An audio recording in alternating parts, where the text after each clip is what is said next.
ఈ రోజు ఉన్న మార్కెట్ ధరకు కొనబడను. ఏంటి ఈ టైంలో వచ్చావు? నీతో ఓ విషయం మాట్లాడాలి. ఒకసారి బయటకు వస్తావా?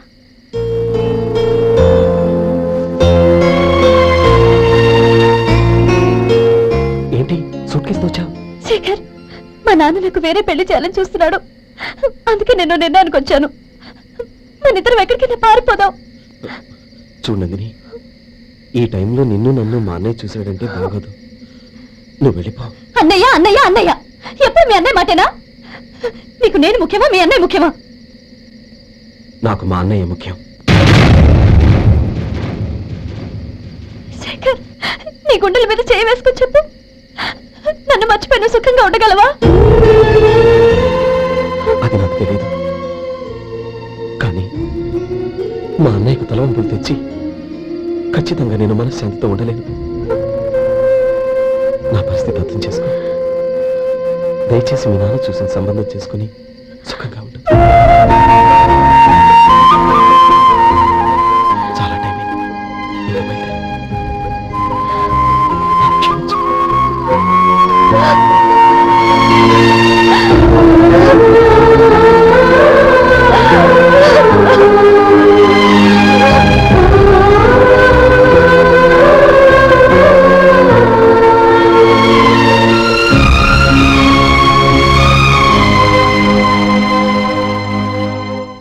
ఏంట్రా అలా మౌనంగా కూర్చున్నావు? ఏం లేదురా, కోరుకున్న అమ్మాయి రా పారిపోదామని వస్తే మా అన్నయ్య బాధపడే పనేది నేను చెయ్యలేను, నన్ను క్షమించని ఆ అమ్మాయిని పంపించేసాడ్రా నా తమ్ముడు. అది నా వాడికి నా మీద ఉన్న అభిమానం. ఇంతవరకు వాడు అడిగింది ఏదీ నేను లేదనలేదు. ఒక అన్నగా వాడి పట్ల నా బాధ్యతలన్నీ నెరవేర్చాను. అలాంటిది ఈరోజు వాడు మనసారా కోరుకున్న అమ్మాయిని వద్దని నేను ఎలా చెప్పగలనరా? వాడి సంతోషం కంటే నాకు కావాల్సిందే ఉంది. అందుకే నేను ఒక నిర్ణయానికి వచ్చాను. ఓపెనింగ్ స్టాక్ 31,700 అండి. ఈ రోజు 200 లారీల్లో 21,500 ప్యాడీ వచ్చిందండి. అవి ఈ పక్కన సర్దించానండి. తర్వాత ఇవి నిన్నొచ్చిన ధాన్యం బస్తాలండి. 50 లారీల్లో 5,000 బస్తాల బియ్యం బయటకు పంపించామండి. సాయంత్రానికి మన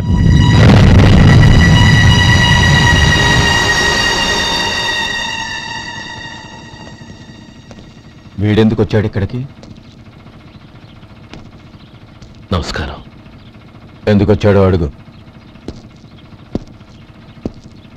నీ సహాయం అర్థించొచ్చాను.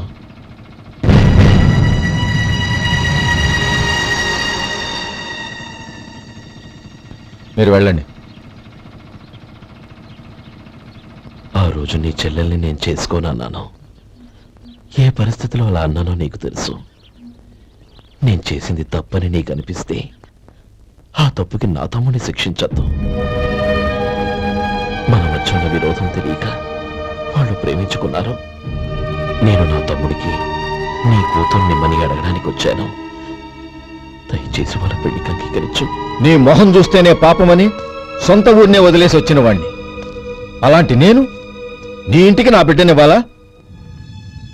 ఇన్నేళ్లుగా నీ నీడ కూడా నా మీద పడకూడదని పట్టుదలగా ఉన్న నేను దాన్ని వదులుకొని నీతో సంబంధం కలుపుకోవాలా? సరే, నేను నా పట్టుదలని ఆత్మాభిమానాన్ని అన్నిటినీ వదులుకొని నా కూతురిని తమ్ముడికిచ్చి చేశానే అనుకో. దానికి బదులుగా నువ్వేం వదులుకుంటావు? ఏం వదులుకుంటావో చెప్పు.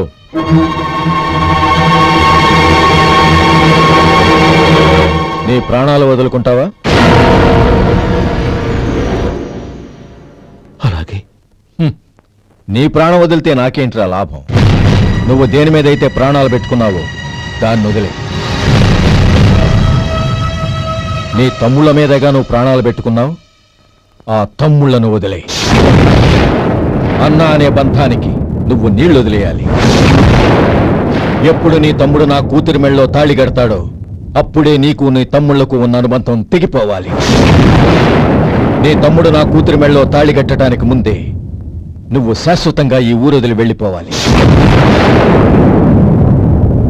వీటన్నిటికీ నువ్వు అంగీకరిస్తేనే ఈ పెళ్లికి నేను అంగీకరిస్తాను.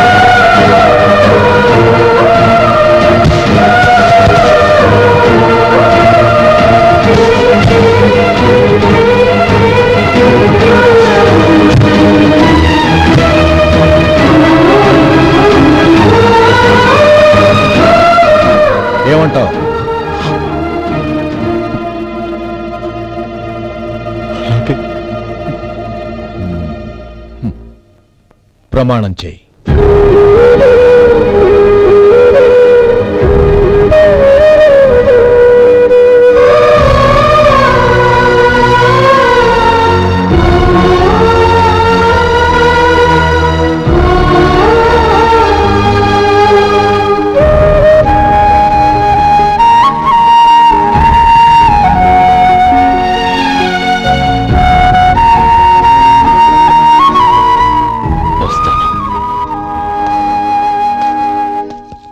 అంకుల్, నందిని నాకిచ్చి పెళ్లి చేస్తానని చెప్పి ఇప్పుడు వాడి తమ్ముడికిచ్చి చేస్తానని మాటిచ్చారేంటి?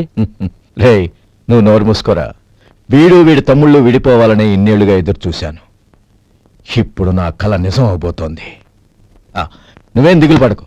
నీకు వేరే మంచి పిల్లని చూసి ఘనంగా పెళ్లి జరిపిస్తాను.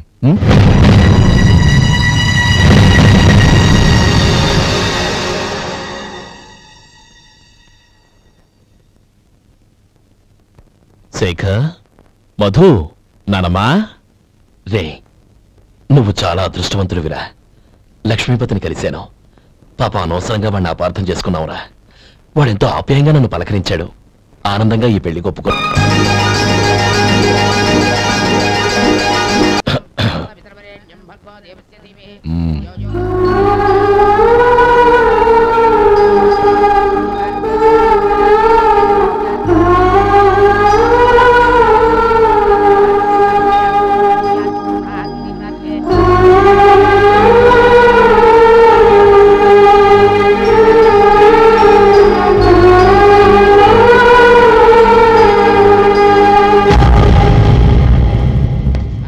రే గోపాలం, రే రే, మమ్మల్ని అందరినీ వదిలేసి వెళ్ళిపోతున్నావురా?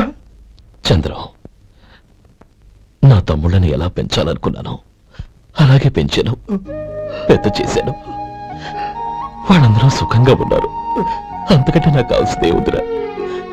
అయినా నేనెక్కడికి వెళ్తానురా? వాళ్ళ ఆనందంలో ఐకమత్యంలో నేను ఎప్పుడు ఉంటాను.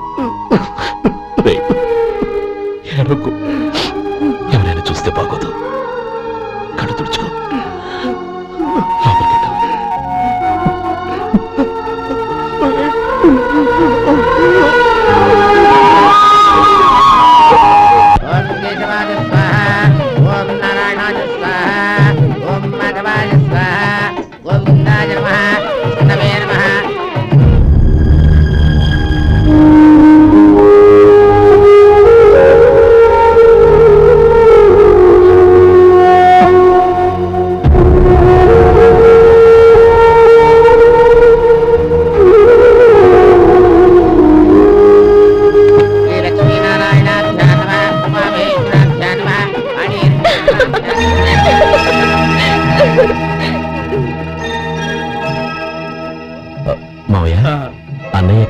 పది మీద బయటకు వెళ్ళాడు, వచ్చేస్తాడు. అలాగా, నమస్కారం. రండి రండి.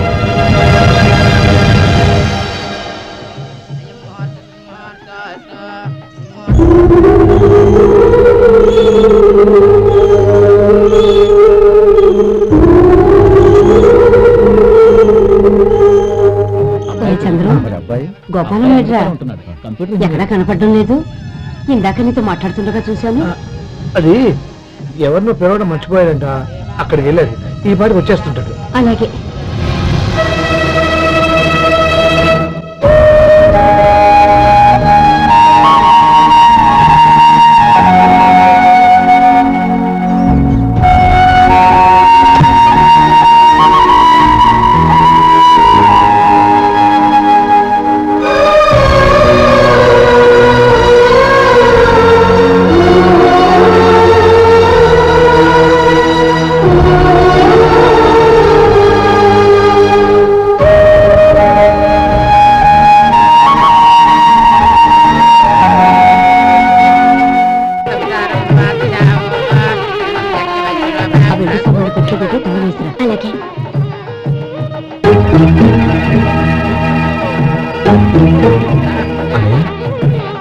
పెద్దని ఏడి? చిన్న పని మీద బయటికి వెళ్ళాడంట, ఇప్పుడు వచ్చేస్తాడు.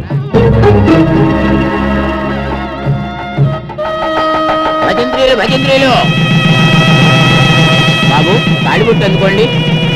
ఆపండి.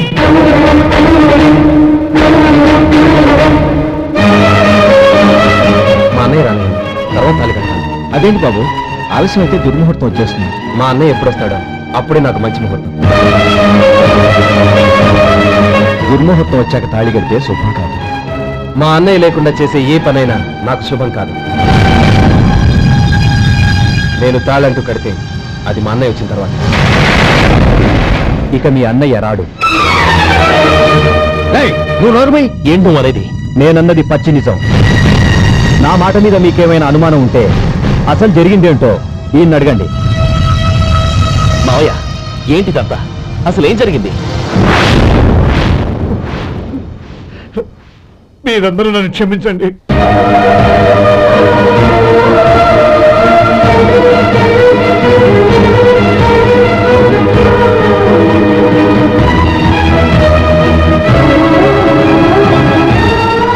ఇది బాబు జరిగింది.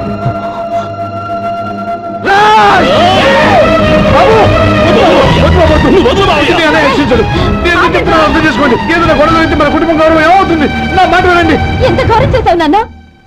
అన్నగారు లేకుండా ఆయనకి జీవితం లేదు, ఆయన లేకుండా నా బతుకి అర్థం లేదు. మా పెళ్లి పేరుతో ఆ దేవుణ్ణి ఎలా శిక్షించడానికి అసలు నీకు మనసు ఎలా వచ్చింది? అది కాదమ్మా. అంతకంటే నాకు ఇంత విషయం ఇచ్చి చెప్పండొచ్చుగా.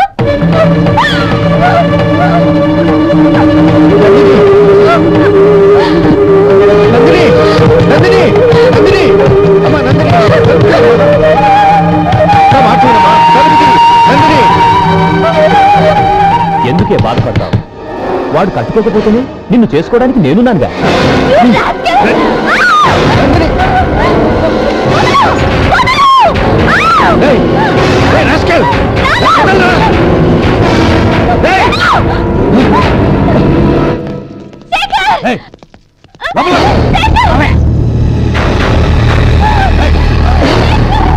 బాబు బాబు, నా మేనల్ని నా బిడ్డను ఎత్తుకుపోతున్నాడు. నా జీవితం నాశనం అయిపోతుంది. మీకు దండం పెడతాను, దాన్ని కాపాడండి. నీలాంటి వాడికి పుట్టిన దాంతో మాకేమిటి సంబంధం? ఎవరిని కాపాడాల్సిన అవసరం మాకు లేదు. ఒరేయ్ శేఖర్, తప్పురా. ఎప్పుడైతే అమ్మాయి నీతో పెళ్లి పీటల మీద కూర్చుందో అప్పుడే మన ఇంటికి గొడవలేనట్టు లెక్క. అవునండి, ఒక ఆడపిల్లని కాపాడలేకపోయామని బావగారికి తెలిస్తే మనల్ని క్షమించరు. నానమ్మ, వీళ్ళని తీసుకుని ఇంటికి వెళ్ళు. శేఖర్, గోపి, మీరెళ్ళి అన్నయ్య వెతకండి. నందిని విషయం నేను చూసుకుంటాను. వాడు ఎక్కడికి తీసుకెళ్ళి ఉంటాడు?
పెడతాను. చంపదు.